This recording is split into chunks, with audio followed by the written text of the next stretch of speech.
హిందూ సమ్మేళనానికి మనందరినీ ఆశీర్వదించడానికి విచ్చేసినటువంటి మా గురుతుల్యులు పూజ్య స్వామి జ్ఞాన చైతన్యానంద గారి పాదపద్మాలకు నమస్కరిస్తూ, యోగీష్ ప్రభుజీ పాదపద్మాలకు నమస్కరిస్తూ, ఇంత క్రితం మాట్లాడినటువంటి సోదరి అభినవ తెలంగాణ ఝాన్సీ లక్ష్మీబాయిగా లక్షలాది మంది ఆడబిడ్డల ఆదరణ అందుకుంటున్నటువంటి ఒక ఆదర్శ మూర్తిమత్వం నవతమ్మ, మన గ్రామ ప్రథమ పౌరురాలు సర్పంచ్ గారు, హిందూ సమ్మేళన సమితికి అధ్యక్షులుగా మార్గనిర్దేశం చేస్తూ ఈ సిద్ధక్షేత్రానికి పాలకుర్తి సోమనాథుని యొక్క ఆలయానికి చాలా సంవత్సరాలు, దశాబ్దాల కాలం పాటు శ్రీ సోమేశ్వరునికి ప్రధాన అర్చకులుగా పనిచేసి వేలాది మందిలో భక్తి చైతన్యాన్ని కలిగించినటువంటి పెద్దలు రామన్న గారు, అనేక రంగాలకు సంబంధించినటువంటి ప్రముఖులు సభా ప్రాంగణంలో ఆసీనులై ఉన్నారు. విరాట్ హిందూ సమ్మేళనం పేరుతో జరుగుతున్నటువంటి ఒక మహత్తరమైనటువంటి దివ్య కార్యక్రమానికి సోదరి నవత ఇంత క్రితం చెప్పింది, మనం మన మూలాలను ఒక్కసారి గుర్తు చేసుకుందాం, మనం మనంగా ఉన్నామా అని చెప్పేసేసి చాలా ప్రశ్నలు ముందు పెట్టేసేసింది. ఆ ప్రశ్నలకి సమాధానం వెతుక్కోవడం కోసం ఈరోజు సమాజం ఆరాటపడుతుంది, తెంపర్లాడుతుంది. సరిగ్గా ఇదే పరిస్థితి. ఒక దేశం మీద ఒక దేశం దండయాత్ర చేస్తే కొద్దిమంది చనిపోతారు. 2-3 దేశాలు కొట్టుకున్నాయి. 2 ప్రపంచ యుద్ధాలలో మొదటి ప్రపంచ యుద్ధంలో 1 కోటి మంది చనిపోతే, రెండో ప్రపంచ యుద్ధంలో 2 కోట్ల మంది చనిపోతే, పాలకుర్తిలో కూర్చొని మనం స్వేచ్ఛగా గాలి పీల్చుకోవడానికి, భారతదేశం ఈరోజు భారతదేశంగా నిలబడడానికి ఎంతమంది అసూలు బాసి ఉంటారని చెప్పేసి మన పెద్దలు గణాంకాలు తీశారు. మనకి కేవలం 200 సంవత్సరాలు పరిపాలించినటువంటి బ్రిటిష్ బానిసత్వం గురించే మనకు తెలుసు. 200 సంవత్సరాల కంటే ముందు, మొఘలాయుల కంటే ముందు, హూనుల కంటే ముందు, షకానుల కంటే ముందు, పఠాన్ల కంటే ముందు, సుల్తాన్ల కంటే ముందు ఈ దేశాన్ని 1100 సంవత్సరాలు పరాయి దేశస్తుల్లో మన అస్తిత్వాన్ని కోల్పోయాం, మన ఆత్మ గౌరవాన్ని కోల్పోయాం, ఆత్మ విస్మృతితో దేశం బాధపడుతూ 600-700 సంస్థానాలుగా విడిపడిపోయినటువంటి భారతదేశంలో అలవోకగా 33 కోట్ల మంది భారతీయులు ఉన్నటువంటి భారతదేశంలో గట్టిగా ఉమ్మేస్తే కొట్టుకుపోయేటువంటి కేవలం 11,000 మంది ఆంగ్లేయులు, 11,000 మంది ఆంగ్లేయులు 33 కోట్ల మంది భారతీయుల యొక్క జుట్లు పట్టుకొని 200 సంవత్సరాలు వాళ్ళ పాదాలకి ఊడిగం చేయించుకున్నారు. ఇంత సమాజం ఉండి 11-12 వేల మందిని తరిమి కొట్టలేకపోయామా? నలంద విశ్వవిద్యాలయం 1000 మంది చదువుకున్నటువంటి 11,000 మంది చదువుకున్నటువంటి విశ్వవిద్యాలయం మీద కేవలం 16 మంది మాత్రమే, 16 మంది తురుష్కులు దాడి చేస్తే 6 నెలల పాటు తగలబడిపోతున్నటువంటి గ్రంథాలయము 10,000 మంది విద్యార్థులు ప్రాణాలను చెదబెట్టుకుని అడవుల పాలైపోయి వెళ్ళిపోయారు తప్ప 16 మంది కుత్తుకలను పట్టుకుంటే ఒక్కడి కూడా ఒక ఎంట్రిక కూడా దొరకనటువంటి పరిస్థితి ఉండేది. అనేక మంది స్వాతంత్రోద్యమాలు జరిగాయి. స్వాతంత్రం నా జన్మ హక్కు అని చెప్పేసి బాలగంగాధర తిలక్ ఒకవైపు ఉద్యమం మొదలు పెట్టాడు, కాంగ్రెస్ ఇంకొక వైపు ఉద్యమం మొదలు పెట్టేసింది. సోషలిస్ట్ రిపబ్లికన్ ఉద్యమంతో, విప్లవంతో స్వాతంత్రం రాగలుగుతుందని చెప్పేసి ఇంకొక వైపు ఉద్యమం కొనసాగుతుంది. నువ్వెవడిరా నా దేశానికి స్వాతంత్రం ఇచ్చేది, నా దేశానికి నేనే స్వాతంత్రాన్ని ప్రకటిస్తున్నానని చెప్పేసి సింహ గర్జన చేసి బ్రిటిష్ ప్రభుత్వానికి సమాంతరమైనటువంటి ప్రభుత్వాన్ని నడిపినటువంటి నేతాజీ సుభాష్ చంద్రబోస్ ఇంకొక వైపు స్వాతంత్ర సంగ్రామం చేశారు. మనకెక్కడ కనబడదు, మనకెక్కడ వినబడదు. ఈ దేశానికి మొదటి ప్రధానమంత్రి ఎవరంటే ఎవరో ఒక ఆయన పేరు చెప్తారు. వర్ధంతి పేరు చెప్పుకోవడానికి సిగ్గుపడేటువంటి ఆయన పేరు చెప్తారు. ఈ దేశానికి అప్రకటిత స్వతంత్ర భారతానికి మొట్టమొదటి ప్రధానమంత్రి నేతాజీ సుభాష్ చంద్రబోస్. ఇది నేను చెబుతున్న మాట కాదు, చరిత్ర చెబుతున్న మాట. 16 దేశాలు నేతాజీ సుభాష్ చంద్రబోస్ కు రెడ్ కార్పెట్ వేసి సైనిక వందనం చేసింది. రంగూన్, మిజోరాం, మేఘాలయ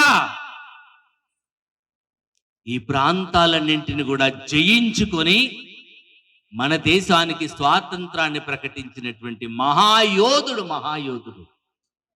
53,000 మంది సైన్యముతో ఆజాద్ హిందూ ఫౌజ్ని ఎస్టాబ్లిష్ చేసినటువంటి మహానుభావుడు. చరిత్రలో కనబడవివి.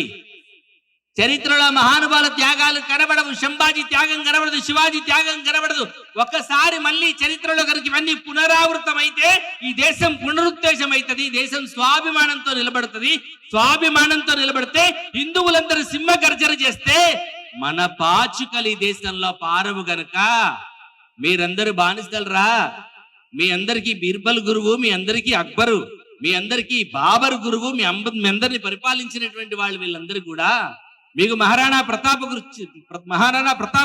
గురించి తెలియదు, సంభాజీ గురించి అర్థం కాదు, శివాజీ గురించి అర్థం కాదు, గురు గోవింద్ సింగ్ కూడా అర్థం కాదు. 13-14 సంవత్సరాల వయసున్నటువంటి ఫతే సింగ్, జోరావర్ సింగ్ గురించి తెలియదు. మీ ఇద్దరు మతం మారితే, మీ ఇద్దరు ధర్మం మారితే మీ నాన్న కూడా మాకు సరెండర్ అయిపోతాడు. మేం చచ్చిపోయినా సరే మేం ధర్మం మారం, మా మతం మారం, మా ఆచారాన్ని గౌరవిస్తాం, మా ధర్మాన్ని గౌరవిస్తాం, మా నాన్నకి మా వంశానికి మేము కలంకంగా మారమని చెప్పేసేసి ఔరంగజేబు నిండు సభలో 13-14 వయసున్నటువంటి సంవత్సరాల వయసున్నటువంటి ఇద్దరు పసిబిడ్డలకి సజీవ సమాధి చేస్తూ ఉంటే జోరావర్ సింగ్ ఏడుస్తాడు. ఎందుకు ఏడుస్తున్నావురా అని చెప్పేసి ఫతే సింగ్ అన్న అడుగుతాడు. వయస్సులో చిన్నవాడివి, ఎత్తులో చిన్నగా ఉన్నావు, నువ్వు ఈ దేశం కోసం, నువ్వు ఈ ధర్మం కోసం ప్రాణం వదిలిపెడుతున్నావు, నువ్వు ముందు సజీవ సమాధి అవుతున్నావు, నువ్వు తల్లి భారత మాత కోసం నీ జీవితాన్ని సమర్పిస్తున్నావు, నీ తర్వాత చనిపోవాల్సి వస్తున్నందుకు నేను బాధపడుతున్నాను రా అని చెప్పేసి చెప్తాడు అన్న. ఈ శౌర్యం, ఈ పరాక్రమం మన తరానికి తెలిస్తే మన తరం ఉత్తేజితం కాగలుగుతుంది. కానీ అబుల్ కలాం ఆజాద్ ఈ దేశానికి మొదటి విద్యాశాఖ మంత్రి అయిన తర్వాత ఈ చరిత్రని సజీవంగా సమాధి చేసేసి మనలో చైతన్య శూన్యతను నింపేసేసి, ఒక అచేతనత్వాన్ని నింపేసి, ఒక బానిస భావాలను నింపేసేసిన ఈ విషయాలన్నింటినీ ఆలోచించిన తర్వాత 1100-1200 సంవత్సరాలు ఈ దేశం బానిసత్వంలో మగిపోవడానికి, ఈ దేశం అసంఘటితంగా ఉండిపోవడానికి, అనైతికమైన జీవన విధానం కొనసాగడానికి కారణం ఏమైతుందని ఆలోచించినటువంటి ఒక విప్లవకారుడు, ఆ మహానుభావుడు ఫోటో బహుశా వేదిక మీద ఉంటుందని నేను ఆశించాను. బహుశా మర్చిపోకూడదు. వాళ్ళెక్కడ వేదికలు ఎక్కాలని కోరుకోలేదు. ఎప్పుడు వాళ్ళెప్పుడు పూలమాలల కోసం ఆరాటపడలేదు. వాళ్ళెక్కడ అవార్డుల కోసం ఆలోచించలేదు, సన్మానాల కోసం ఆలోచించలేదు. ఈ దేశ సౌధములో పునాది రాళ్ళుగా మిగిలిపోవాలనుకున్నారు డాక్టర్ బలీరామ్ హెడ్గేవర్జీ, డాక్టర్ కేశవరావు బలీరామ్ హెడ్గేవర్జీ.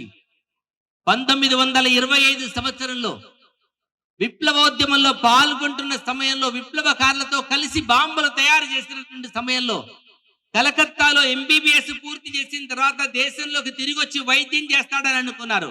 కానీ దేశానికి బట్టినటువంటి 100 సంవత్సరాల బానిసత్వం నుంచి దేశాన్ని బయటపడేయాలి.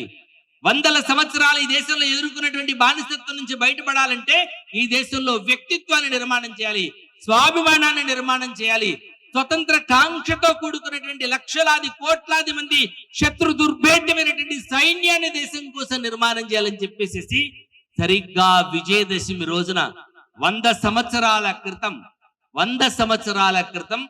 10 మంది పిల్లలతో మొదలైనటువంటి రాష్ట్రీయ స్వయం సేవక సంఘం ఈరోజు ప్రపంచంలో 80 దేశాలకు విస్తరించగలిగింది. ఇవాళ భారతదేశంగా ఉండడానికి ఒక ప్రధానమంత్రిని పడగొట్టేస్తే, ఒక రాష్ట్రపతిని పడగొట్టేస్తే దేశం హస్తగతం అవుతుందేమో అని చెప్పేసి పక్కనున్న పాకిస్తాన్, పక్కనున్న చైనా, ఆ పక్కన ఎక్కడో దూరంలో ఉన్నటువంటి అమెరికా ఆలోచించింది. కానీ దేశం యొక్క ప్రాణం, ఈ దేశం యొక్క మూలం ఎక్కడుందని ఆలోచిస్తే 10 మంది కూర్చొని ఆడుకునేటువంటి సంఘ శాఖ ఈ దేశానికి ప్రాణం పోస్తుంది. సంఘ శాఖ ఈ దేశం యొక్క అస్తిత్వం, ఆత్మ గౌరవాన్ని నిలబెట్టడానికి రెడీ అయిపోయింది. 1925లో డాక్టర్ బలీరామ్ కేశవరావు హెడ్గేవర్జీ ప్రారంభించినటువంటి సంఘం ఈ దేశం విశ్వగురువుగా నిలబడాలి, ఈ దేశం అఖండత్వంతో ఉండాలి, అఖండ భారత్ను నా కళ్ళతో చూడాలనేటువంటి ఆకాంక్షతో వేలాది మంది సర్వ సంఘ పరిత్యాగులై ఏ రకమైనటువంటి ప్రచార పటాటోపం లేకుండా దేశహితమే నా హితం, నా దేహం కంటే, నా సౌఖ్యం కంటే, నా సుఖము కంటే, నా సంసారము కంటే కూడా నాకు దేశం యొక్క సర్వాంగీణ ఉన్నతియే ముఖ్యమని చెప్పేసి తన జీవన పుష్పాన్ని దేశమాత పాదాల చెంత సమర్పితమైనటువంటి వేలాది మంది సంఘ ప్రచారకులు అన్ని రంగాల్లోకి వెళ్ళిపోయి, అన్ని వర్గాల్లోకి వెళ్ళిపోయి భారతీయ మజ్దూర్ సంఘ్ అనేటువంటి పేరుతో ఒక వర్గం ఏర్పాటు చేసేసి కార్మిక కర్షక రంగాల్లో భారతీయ చింతన, సనాతన ధర్మం యొక్క విలువలని ఒకవైపు కార్మిక రంగాన్ని చైతన్యవంతం చేస్తూ, ధార్మిక రంగాన్ని కూడా ఉత్తేజితం చేస్తూ, ధార్మిక రంగంలో ఉన్నటువంటి అనేక దేవాలయాలను సంఘటితం చేస్తూ, దేవాలయాలను సంస్కరిస్తూ, అర్చకత్వంలో ఆత్మ గౌరవాన్ని ఇస్తూ విశ్వ హిందూ పరిషత్తును ఏర్పాటు చేసి రెండవ సర్సంఘ చాలకు పరమ పూజ్య Madhavrao Golwalkar ji is Hindu university professor. Rashtriya Swayamsevak సంఘంలో అనామకులు ఉండరు, అత్యున్నతంగా చదువుకోబడినటువంటి వాళ్ళు, ప్రొఫెసర్స్, గోల్డ్ మెడలిస్టులు, సైంటిస్టులు సర్వసంఘ చాలకులుగా పనిచేస్తారు. పరమ పూజ గురూజీ కాలంలో రాష్ట్రీయ స్వయం సేవక సంఘాన్ని సర్వోన్నతమైనటువంటి స్థితిలో నిలబెట్టడం కోసం ప్రయత్నం చేస్తారు. ఇవాళ మనం ఇలా కూర్చొని మాట్లాడుకోగలుగుతున్నామంటే, మన మూలాలను గుర్తు చేసుకోగలుగుతున్నామంటే, మన అస్తిత్వాన్ని, మన ఆత్మగౌరవాన్ని సమీక్షించుకోగలుగుతున్నామంటే అది సంఘం ఈ దేశానికి పెట్టినటువంటి భిక్ష. 100 సంవత్సరాల తర్వాత ఆత్మ విస్మృతితో బాధపడుతున్నటువంటి హైందవులందరిలో కూడా ఒకసారి చైతన్యాన్ని తీసుకొద్దాం. ఈ దేశ మాతను తలెత్తుకునే రీతిలో సంఘటితం చేద్దాం. సంఘ శతాబ్ది ఉత్సవాల్లో పంచ పరివర్తన ఇంతక్రితం సోదరి చెప్పిందే, నా దేశపు యొక్క నా హిందువులనే నేను చైతన్యవంతం చేస్తాను, నా ఆలయాలను నేను సంరక్షిస్తాను, నా ప్రకృతి పర్యావరణ పరిరక్షణ కోసం ఉద్యమిస్తాను, స్వదేశీ స్వాభిమానంతో జాతీయ చింతనతో నేను వ్యవహరిస్తాను. నా దేశముకు పునాది నా కుటుంబం. ఇవాళ కుటుంబ వ్యవస్థ కూలిపోతున్నటువంటి దశలో నా కుటుంబాన్ని బలోపేతం చేద్దాం. నా కుటుంబమే, నా రామాయణం అంతా చెప్పింది కుటుంబమే. నా కుటుంబం కూలిపోయిన తర్వాత, నా కుటుంబంలో భారతీయ మూలాలు కోల్పోయిన తర్వాత, నా కుటుంబంలో హిందూ స్వాభిమానం కోల్పోయిన తర్వాత నా కుటుంబం భిన్నమైపోతే నా దేశం భిన్నమైపోతుంది. కనుక కుటుంబ పరివర్తన అనేటువంటి పేరుతో, పంచ పరివర్తన అనేటువంటి పేరుతో సంఘం శతాబ్ది ఉత్సవాల సందర్భంగా 5 అంశాలను లక్ష్యంగా చేసుకుని నిద్రాణమైనటువంటి నిస్తేజమైపోతున్నటువంటి భారతీయ చైతన్యాన్ని, భారతీయ ఆత్మని మేలుకొల్పాలి. ఒక్కసారి భారతీయులతో సింహగర్జన చేయించగలగాలి. ఈ దేశం మీదకి ఏ రకమైనటువంటి మిసైల్స్ వేయాలని ప్రయత్నం చేసినా, ఈ దేశం మీదకి ఎవడు దండెత్తాలని ప్రయత్నం చేసిన 1100-1200 సంవత్సరాలు ఈ దేశాన్ని పరిపాలించడానికి అనేక జాతులు, అనేక దేశాలు ఈ దేశం మీద దండయాత్ర చేశాయి. ఇవాళ ఈ దేశం మీదకి ఏలెత్తి చూపెట్టడానికి ఎవడి వల్ల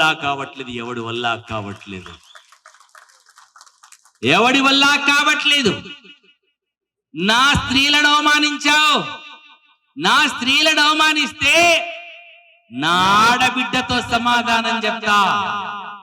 నా ఆడబిడ్డతో సోఫియా ఖురేషి ఒక్కసారి సింహగర్జన చేస్తే ఆపరేషన్ సింధూర్లో అర్థం కాగలిగింది. అనేక మంది దేశభక్తులని ఇవాళ దేశభక్తుల చేతుల్లో ఈ దేశాన్ని పెట్టగలిగింది సంఘం.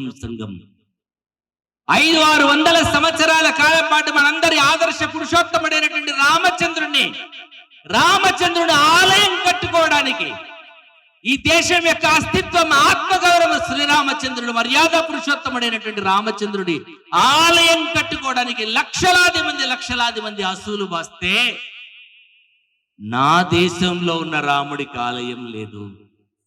నా దేశంలో విశ్వనాథుడికి ఆలయం లేదు. కాశీ విశ్వనాథుడికి ఆలయం లేదు. సాక్షాత్ ప్రపంచానికి, విశ్వానికి గురువైనటువంటి కృష్ణం వందే జగద్గురు అనేటువంటి కృష్ణ పరమాత్ముడికి ఈరోజు ఆలయం లేదు. నా దేవుళ్ళకు నేను ఆలయం కట్టుకుంటానని కోర్టుల చుట్టూ తిరగాల. హిందువులలో ఒకసారి చైతన్యం వెళ్లి విరిసిన తర్వాత ఊరు వాడ ఉప్పనై కదిలింది. కదిలి వెళ్తున్నటువంటి కొద్దిమంది కుటుంబాలు చెప్పారు, పోతే పోతండ్రా. ఆ రోజు అయోధ్యలో ఒక్కసారి పోతై పుట్టినా, ఒకసారి ఆ వారధి కట్టడంలో ఉడుతై పుట్టినా నా జన్మ ధన్యమయ్యేది. కొడుకా వస్తానో రాదో తెలియదు, అయోధ్యకు వెళ్తున్నాను, అక్కడే పోతే నేను అదృష్టవంతుండ్రా, ఉన్నది నువ్వు చూసుకోరా అని చెప్పేసేసి కొడుకులకి బిడ్డలకి అప్ప చెప్పేసేసి లక్షలాది మంది అయోధ్యకు వెళ్ళి ఈ రోజు అద్భుతమైనటువంటి ఆలయ నిర్మాణానికి లక్షలాది మంది హిందువుల్లో చైతన్యం నింపగలిగింది రాష్ట్రీయ స్వయం సేవక సంఘం. ఇవాళ రాష్ట్రీయ స్వయం సేవక సంఘ భారతదేశానికి ఉక్కు కవచంగా ఆ ఉక్కు కవచంలో నేను ఒక భాగమై నిలుస్తాను. శత్రువుల యొక్క పీచమడచడానికి ఆ రోజు నాకు అవకాశం దక్కలేదు. మొదటి ప్రపంచ యుద్ధంలో 1 కోటి మంది చనిపోతే, రెండో ప్రపంచ యుద్ధంలో 2 కోట్ల మంది చనిపోతే ఈ రోజు మనం నిలబడడానికి భారతదేశం స్వేచ్ఛా వాయువులు పీల్చడానికి 3,15,00,000 మంది అసూలు బాస్తే ఈ రోజు మనకు దేశానికి స్వాతంత్రం రాగలిగింది. ఇంతమంది జీవితాల బలిదానం తర్వాత, ఇంతమంది అసూలు వాసిన తర్వాత, వందలాది మంది ఉరికంబాలకు వేలాడిన తర్వాత, వందలాది మంది తుపాకీ తుటాలను నేలకూలిన తర్వాత ఈ దేశానికి స్వాతంత్రం రాగలిగింది. మరొకసారి ఈ దేశం మీదకి దండెత్తాలని ప్రయత్నం చేసినా, మరొకసారి దేశం మీదకి దాడి చేయాలని ప్రయత్నం చేసినా, మరొక వ్యక్తి దేశం మీదకి కన్నెత్తి చూసే సాహసం చేయాలనేటువంటి రీతిలో ఈ దేశం శత్రు దుర్భేద్యం కావాలంటే క్షమత కలిగినటువంటి, చైతన్యవంతం కలిగినటువంటి, స్వాభిమానం కలిగినటువంటి, సనాతన ధర్మానికి ప్రతినిధిగా జీవించగలిగినటువంటి స్వాభిమాన హిందువులు సమర శంఖం పూరిస్తే ఈ దేశం సుభిక్షంగా ఉండడానికి అవకాశం ఉంటుంది. అలాంటి సమాయత్తం చేయాలని చెప్పేసి, హిందూ సమాజాన్ని సంఘటితం చేయాలని చెప్పేసి, హిందూ సమాజంలో చైతన్యవంతం చేయడం కోసం అని చెప్పేసి రాష్ట్రీయ స్వయం సేవక సంఘ్ ప్రారంభమైనటువంటి ఈ 100 సంవత్సరాల కాలంలో అనేక ఉద్యమాలు, అనేక చైతన్యవంత కార్యక్రమాలతో పాటు లక్షలాది సేవా కార్యక్రమాలతో దేశం పునీతం చేసేటువంటి ప్రయత్నం చేయగలిగింది. అందులో కొన్ని సంఘటనలు మేము ముందు పెడతాను. దివిసీమ ఉద్యమం, దివిసీమ పెను తుఫానుతో దివిసీమ ప్రాంతం అంతా కొట్టుకుపోయింది.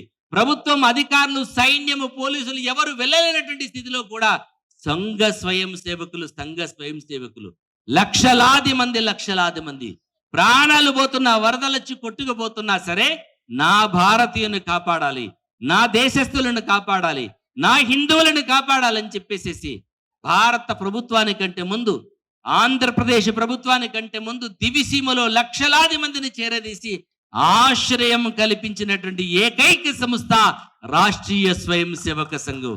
1972లో జనరల్ మానిక్ షా మంచుతో నిండిపోయింది. శ్రీనగర్ ఎయిర్పోర్ట్ అంతా కూడా, ఏరోడ్రామ్ అంతా కూడా నిండిపోయింది. మన విమానాలు దిగడానికి అవకాశం లేదు. మన విమానాలు దిగకపోతే వందలాది మంది భారతీయ సైనికులు సరిహద్దులకు వెళ్ళకపోతే కాశ్మీర్ మన చేతుల్లో ఉండదు, పాకిస్తాన్ కాశ్మీర్ ను కొట్టేస్తుందని చెప్పేసేసి ఆ రోజు ప్రధానమంత్రి ఇందిరాగాంధీకి చెబితే ఇవాళ ఐస్ అంతా కూడా పగలగొట్టి ఏరోడ్రామ్ ని క్లియర్ చేసేయగలిగిన వాళ్ళు ఎవరున్నారు? ఎవరు కూలీలు వస్తారు, ఎవరు తరలి వస్తారని చెప్పేసి అన్నప్పుడు ఆ ప్రాంత సంఘచాలకు సమాచారం వెళ్తే, అయ్యా 4 రోజులు అక్కర్లేదు, ఈ ఒక్క అర్ధరాత్రి సరిపోతుంది, 1000 మంది స్వయం సేవకులు వస్తాం, ఆ ఏరోడ్రామ్ మీద పడిన ఐస్ మొత్తం తీసేస్తాం, తెల్లవారి కల్లా యుద్ధ విమానాలు దించేయండి, కాశ్మీర్ ను సంరక్షించండి, పాకిస్తాన్ రావల్పిండి దాకా తరిమి కొట్టండి అని చెప్పేసి అన్నప్పుడు వేలాది మంది స్వయం సేవకులు వెళ్ళి శ్రీనగర్ ఏరోడ్రామ్ అంతా కూడా క్లీన్ చేసి, ఏరోడ్రామ్ లో మన భారత సైనిక విమానాలు దిగడానికి కారణభూతులు కాగలిగారు రాష్ట్రీయ స్వయం సేవకులు. అలా అనేక సందర్భాలు.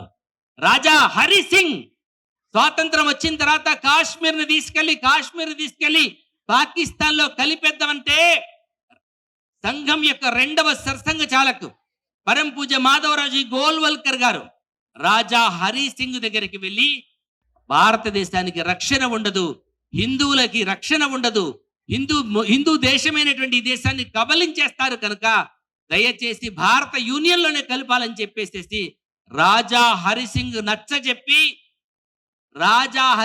నచ్చజెప్పి భారత యూనియన్ లో కల్పించినటువంటి ఘనత పరమ పూజ్య గురూజీ మాధవరావు గోల్వల్కర్జిది. సంఘం చేసినటువంటి ప్రయత్నం 600 సంస్థానాలుగా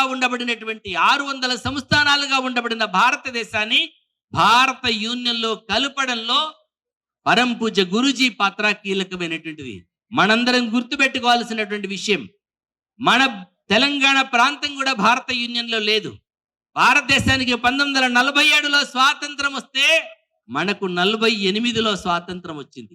48లో స్వాతంత్రం రావడానికి సర్దార్ వల్లభాయ్ పటేల్ కారణమైతే, సర్దార్ వల్లభాయ్ పటేల్ లో ఉత్తేజాన్ని నింపి, సర్దార్ వల్లభాయ్ పటేల్ లో స్వాభిమానాన్ని తీసుకొచ్చి, సర్దార్ వల్లభాయ్ పటేల్ తో సైనిక చర్యకు కారణభూతులైనటువంటి వారు మాధవరావు గోల్వల్కర్జీ.